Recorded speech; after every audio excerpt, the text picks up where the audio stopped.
Assalamualaikum warahmatullahi wabarakatuh. Halo, selamat pagi adik-adik. Bagaimana kabar kalian? Semoga kita selalu mendapat perlindungan Tuhan Yang Maha Esa. Materi kali ini masih teks eksplanasi, namun dengan pembahasan yang berbeda. Kali ini kita akan membahas pola pengembangan, langkah-langkah membuat, dan cara menyunting teks eksplanasi. Pola pengembangan teks eksplanasi. Yang pertama, pola pengembangan sebab akibat. Nah, adik-adik, teks eksplanasi adalah teks yang bertujuan untuk menjawab pertanyaan dengan kata mengapa dan bagaimana. Teks eksplanasi untuk menjawab kata tanya mengapa digunakan untuk menjelaskan sebab akibat terjadinya suatu fenomena. Teks eksplanasi untuk menjawab kata tanya bagaimana digunakan untuk menjelaskan proses terjadinya suatu fenomena. Pada pola ini, sebab terjadinya fenomena bertindak sebagai gagasan umum, sedangkan akibat sebagai perincian pengembangannya. Bisa juga sebaliknya. Akibat terjadinya fenomena sebagai gagasan umum, sedangkan sebab terjadinya fenomena sebagai perincian.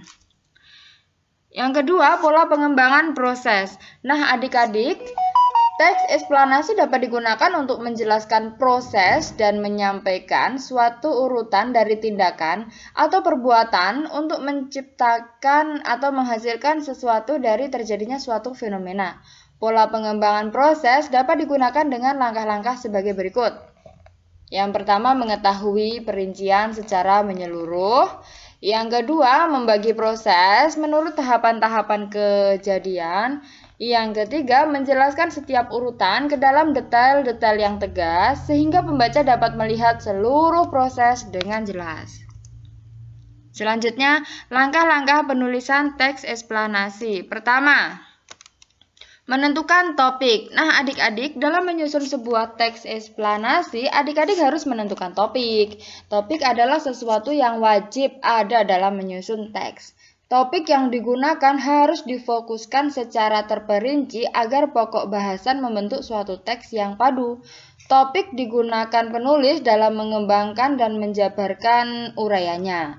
Dalam menentukan topik, perlu diperhatikan beberapa aspek antara lain topik yang menarik, topik sesuai dengan bidang studi penulis, dan topik yang jarang ditulis orang lain.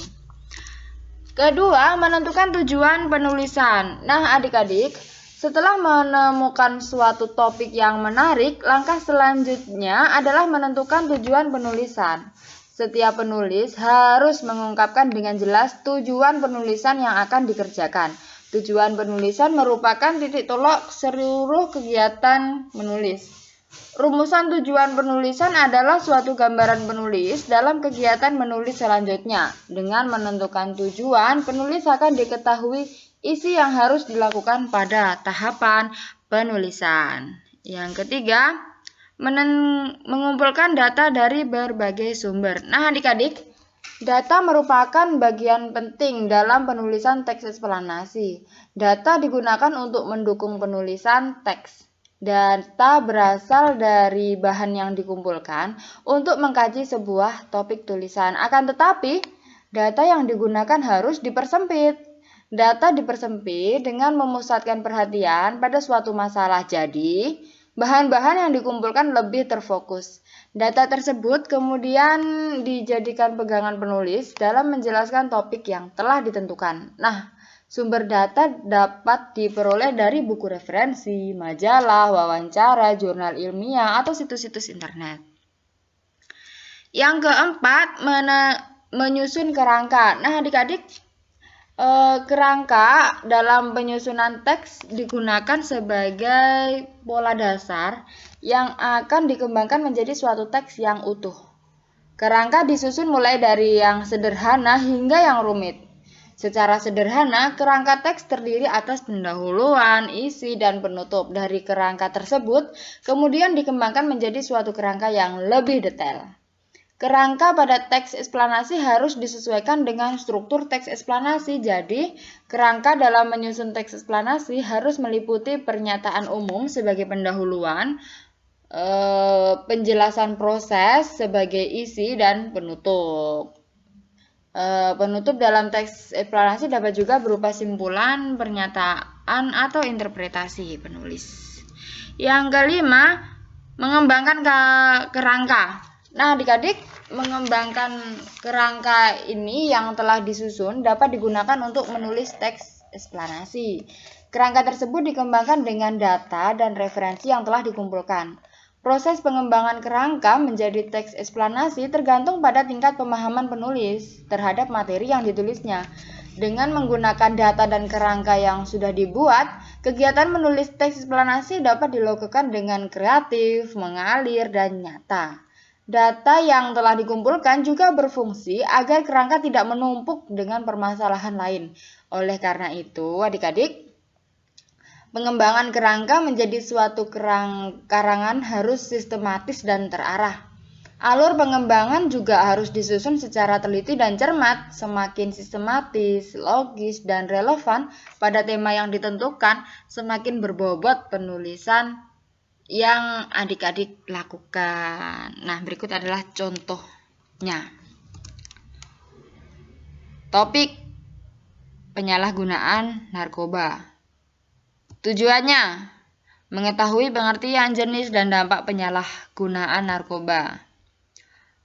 Tema, narkotika.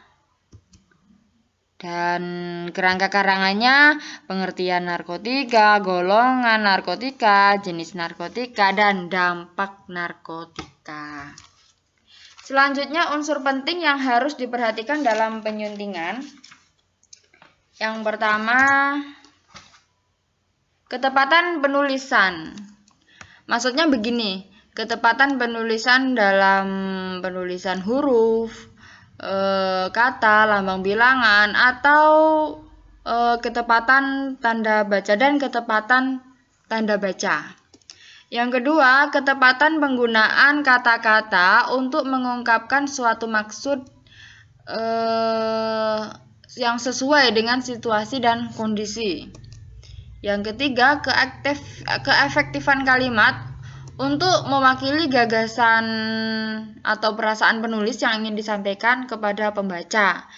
Keefektifan kalimat ini syarat-syaratnya kalimat harus logis, hemat, dan padu. Yang keempat, struktur kalimat seperti subjek, predikat, objek, keterangan, pelengkap itu juga harus diperhatikan. Yang kelima, keterpaduan paragraf terjaga dengan baik. Sebuah paragraf padu memiliki syarat kelengkapannya, kesatuannya, urutan kalimatnya, dan koherensinya. Selanjutnya, langkah-langkah menyunting. Nah, adik-adik, langkah-langkah menyunting yang pertama yaitu membaca kalimat demi kalimat secara teliti untuk menemukan kesalahan yang terjadi pada penulisan teks eksplanasi yang adik-adik buat. Yang kedua, membenarkan kesalahan yang terjadi pada penulis. Kalau ada yang salah ya dibenarkan, jangan dibiarkan saja. Yang ketiga, memeriksa keterpaduan paragraf untuk menemukan kesalahan. Nah, tiap-tiap paragraf harus diperiksa apakah padu atau tidak. Yang terakhir, memperbaiki keruntutan paragraf yang tidak tepat. Ini dapat dilakukan dengan cara membuang kalimat yang tidak padu, menempatkan paragraf pada urutan yang tepat, atau menambah paragraf yang runtut. Nah, adik-adik, itu tadi pembahasan kita tentang pola pengembangan, cara membuat, cara menyunting teks eksplanasi.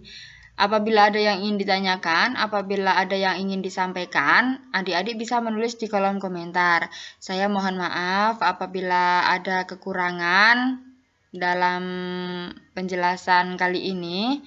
Semoga kita selalu sehat dan panjang umur agar bisa bertemu di video selanjutnya. Terima kasih atas perhatian adik-adik. Saya akhiri. Wassalamualaikum warahmatullahi wabarakatuh.